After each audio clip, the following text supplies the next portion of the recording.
श्री ब्रह्म पुराण की महिमा तथा ग्रंथ का उपसंहार।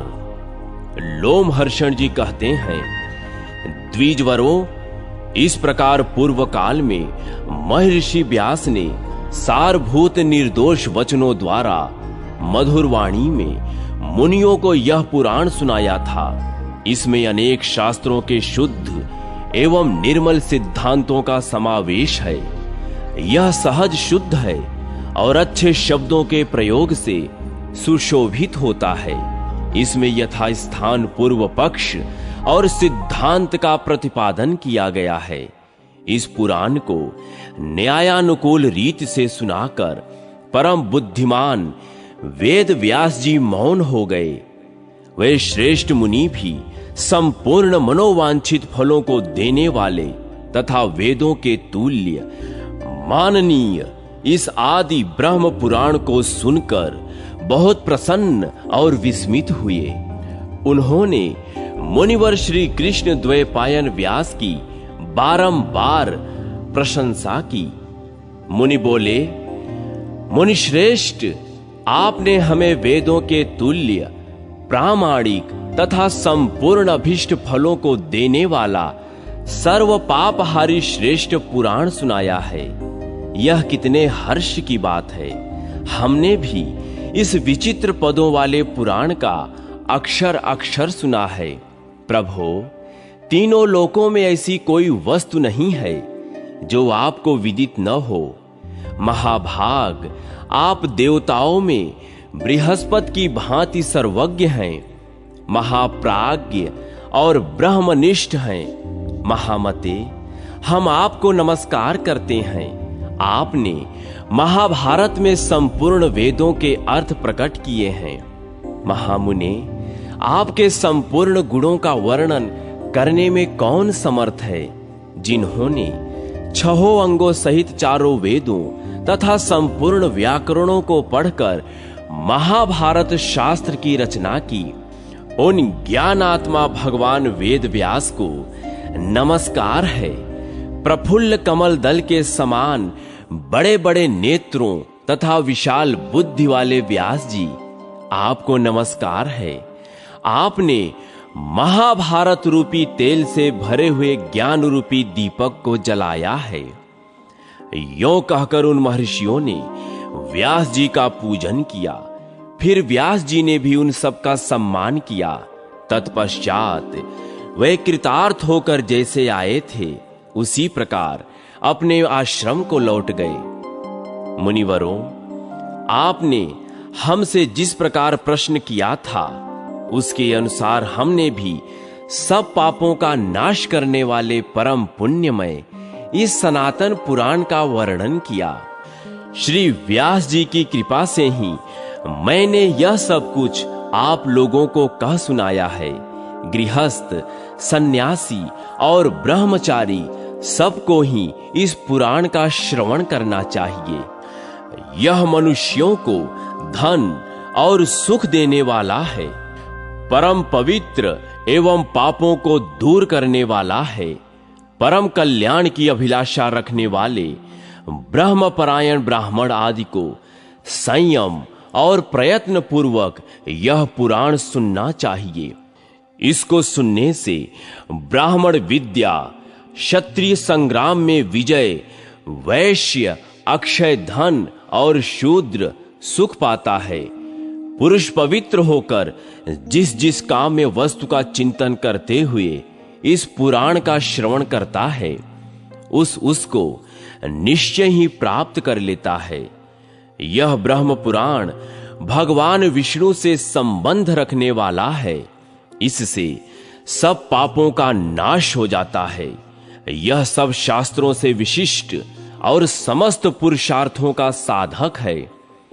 यह जो मैंने आप लोगों को वेद तुल्य पुराण का श्रवण कराया है, इसको सुनने से सब प्रकार के दोषों से प्राप्त होने वाली पाप राशि का नाश हो जाता है। प्रयाग, पुष्कर, कुरुक्षेत्र तथा अर्बुदारण्य में उपवास करने से जो फल मिलता है, वह इसके श्रवण मात्र से मिल जाता है। 1 वर्ष तक अग्नि में हवन करने से पुरुष को जो महापुण्यमय फल प्राप्त होता है वह इसे एक बार सुनने से ही मिल जाता है। ज्येष्ठ मास की शुक्ल पक्ष की द्वादशी को यमुना में स्नान करके मथुरापुरी में श्री हरि के दर्शन से मनुष्य जिस फल का भागी होता है वह एकाग्र चित्त होकर इस ब्रह्म पुराण की कथा कहने से ही प्राप्त हो जाता है। जो इसका पाठ अथवा श्रवण करता है वह भी उसी फल को प्राप्त करता है। जो मनुष्य प्रतिदिन श्रद्धा पूर्वक इस वेद सम्मित पुराण का पाठ या श्रवण करता है वह भगवान विष्णु के धाम में जाता है। और जो ब्राह्मण मन और इंद्रियों को संयम में रखकर पर्वों के दिन तथा एकादशी और द्वादशी तिथि को ब्रह्म पुराण वाचकर दूसरों को सुनाता है वह वैकुंठ धाम में जाता है। यह पुराण मनुष्यों को यश, आयु, सुख, कीर्ति, बल, पुष्टि तथा धन देने वाला और अशुभ स्वप्नों का नाश करने वाला है। जो प्रतिदिन तीनों संध्याओं के समय एकाग्र चित्त हो श्रद्धा पूर्वक इस श्रेष्ठ उपाख्यान का पाठ करता है वह संपूर्ण अभीष्ट वस्तुओं को प्राप्त कर लेता है। इसको पढ़ने और सुनने से रोगातुर मनुष्य रोग से, कैद में पड़ा हुआ पुरुष वहां के बंधन से, भय से डरा हुआ मानव भय से तथा आपत्तिग्रस्त पुरुष आपत्ति से छूट जाता है। इतना ही नहीं, इसके पाठ और श्रवण से पूर्व जन्मों के स्मरण की शक्ति, विद्या, पुत्र, धारणावती बुद्धि, पशु, धैर्य, धर्म, अर्थ, काम और मोक्ष को भी मनुष्य प्राप्त कर लेता है। जिन जिन कामनाओं को मन में लेकर मनुष्य संयत चित्त से इस पुराण का पाठ करता है उन सब की उसे प्राप्ति हो जाती है। इसमें तनिक भी संदेह नहीं है। जो मनुष्य एकमात्र भगवान की भक्ति में चित्त लगाकर पवित्र हो, अभीष्ट वर देने वाले लोक गुरु भगवान विष्णु को प्रणाम करके स्वर्ग और मोक्ष प्रदान करने वाले इस पुराण का निरंतर श्रवण करता है उसके सारे पाप छूट जाते हैं। वह इस लोक में उत्तम सुख भोग कर स्वर्ग में भी दिव्य सुख का अनुभव करता है। तत्पश्चात प्राकृत गुणों से मुक्त हो भगवान विष्णु के निर्मल पद को प्राप्त होता है।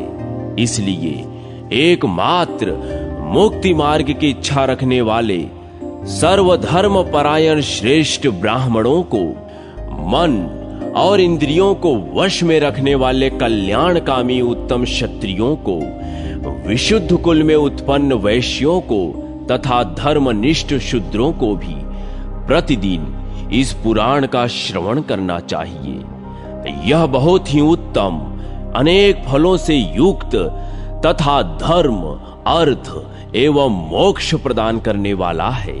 आप सब लोग श्रेष्ठ पुरुष हैं, अतः आपकी बुद्धि निरंतर धर्म में लगी रहे। एकमात्र धर्म ही परलोक में गए हुए प्राणी के लिए बंधु की भांति सहायक है। धन और स्त्री आदि भोगों का चतुर से चतुर मनुष्य भी क्यों न सेवन करे, उन पर न तो कभी भरोसा किया जा सकता है और न वे सदा स्थिर ही रहते हैं। मनुष्य धर्म से ही राज्य प्राप्त करता है, धर्म से ही वह स्वर्ग में जाता है तथा धर्म से ही मानव आयु और कीर्ति, तपस्या एवं धर्म का उपार्जन करता है और धर्म से ही उसे मोक्ष की प्राप्ति होती है। इस लोक में तथा परलोक में भी धर्म ही मनुष्यों के लिए माता पिता और सखा है। इस लोक में भी धर्म ही रक्षक है और वही मोक्ष की प्राप्ति कराने वाला है।